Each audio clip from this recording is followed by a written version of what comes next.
Dan, AI, it's all over the place. It's everywhere and anywhere you turn. You can't go upstairs, Yeah, downstairs, or sideways and hear about it.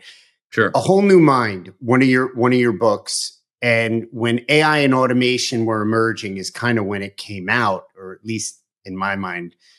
How has your outlook on creativity and right brain thinking changed with AI now here fully in a full blown fashion? Yeah, thanks for that. So it's a super interesting question. Now, what I did for those of you who now, that book is like 20 years old now, and as Yeah. so for the 99.8% of you who have no idea what Seth is talking about, let me tell you, this is a book that I wrote 20 years ago, arguing that certain kinds of abilities, certain kinds of metaphorically left-right abilities, logical, linear, sequential, analytic abilities, spreadsheet abilities, were becoming commoditized because of the ability to send them overseas, the ability to automate them, and the fact that people had more sort of a wider or more vast set of needs because of a world of abundance.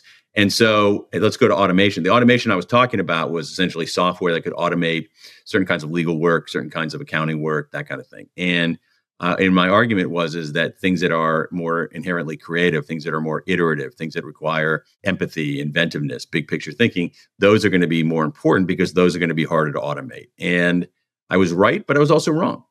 Because AI can do some of those creative tasks pretty well. In fact, arguably, AI does creative tasks as well as it does these analytic tasks. And so the question then becomes, as we pull on this string, when AI is doing more, what are humans going to be doing? And I don't know the answer to that, but I have a couple of guesses. One of them is that certainly, and everybody in their brother-in-law has said this, that AI is not going to take your job, but a person using AI is going to take your job. Okay. I mean, that is hackneyed. It's cliched. It's also right. Yeah. And so what kind of skills I think that there are skills of curiosity and asking the right question. There are skills of collaboration and working with other people and working with teams is extraordinarily important. I think that the other thing that we often don't talk enough about is taste. Taste like aesthetic and sensibilities. Yeah, taste and not only aesthetic, but just like what's good and like, do you know what's good and what's not? Right. Okay. And I think that comes from hard-won experience. So I can go and say, I can go to Claude or ChatGPT or whoever and say, here's a newsletter that I've written. Please come up with 35 possible subject lines, and it'll give me 35 subject lines in 31 seconds. Right. All right. Now, that's great. That's amazing in a way. Okay. I mean, it is kind of stunning. Yeah. Now, but that's only the beginning of it. Because what I have to do is I have to apply my taste and judgment to which of those 35 is going to be best. And you have to be able to know. Some people don't know. They don't know that 33 of those are terrible.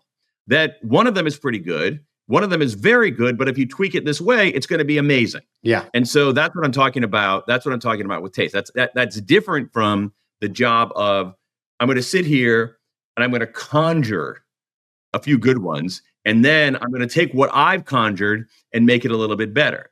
And it's a different set of, so I think it's taste and collaboration and curiosity end up being, some of the coins of the realm.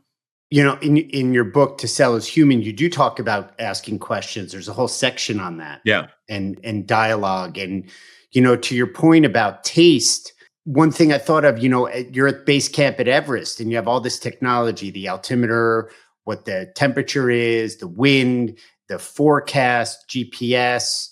You can measure your own oxygen, where you're at fitness wise and all your VO2 at the moment and all this stuff. But at the end of the day, you might even have a Sherpa, but there still needs the human to decide, is it a go or no go to the peak? And so, I mean, on that one, yes, on that one, there probably is a way to take all of the accumulated decisions that have been made by people in that situation and figure out which of the factors are most important and ask AI that kind of thing. Now, I think there is a human judgment there, which is that if you're going up as a team and it's like, well, actually, Eduardo over here is completely wigging out. The guy is like sweating. He's totally nervous. He's racked with anxiety for being here. And that's going to bring us down. That's a human judgment that the AI is not going to make. Right. It's very, very interesting.